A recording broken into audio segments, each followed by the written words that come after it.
Salam, hər vaxt xeyir olsun, dəyərli izləyicilər. Demək, biz 60-da sel açıldı bizdə. Biz dərc etdik, siqnal kanalında dərc etdik ki, demək, məsələ nədir? Məsələ ondan ibarətdir ki, biz deməli, Qızılda 60-da açılan sellər, diqqətlə baxın, yəni 77-də biz 3 qatdan açdıq və 97-yə take-off təyin elədik.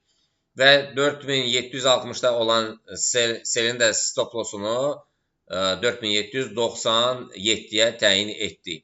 Və hal-hazırdakı vəziyyət budur.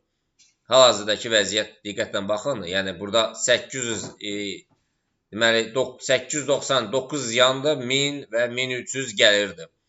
Və hal-hazırda biz üçünü də bağlasaq yenə gəlirdəyik. Sadəcə olaraq, yəni siz əgər bunu belə eləmişsinizsə, 800 yəni artıq 3 qat kim edibsə, demək olar ki, gəlirdədir.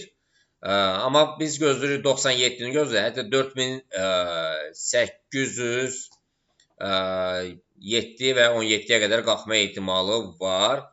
Amma dediyim kimi, bax 3 qat budur. GMT taktikası, uşaqlar. GMT taktikası bu. GMT taktikası Qafar müəllimin taktikasıdır. Diqqətlə baxın. Demək biz nə elədik?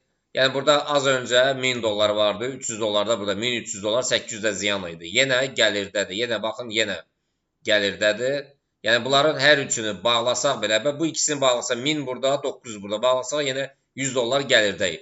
Amma gözləyirik ki, fakt yəni 97-yə dəysin, hər ikisini bağlasın. Birində stop lossu deməli biz hara qoymuşuq, təyin eləmişik? 98-ə təyin eləmişik. Nəysə, nə üçün? Yəni 1 dollar spreydə görə təyin eləmişik.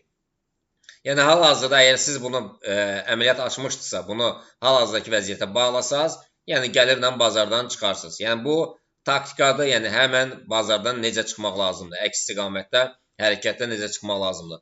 Bunu mümkün qədər, yəni 3 qatı siz də təyin edin ki, heç bir əməliyyatlarınız yəni ümumi olaraq ziyana getməsin.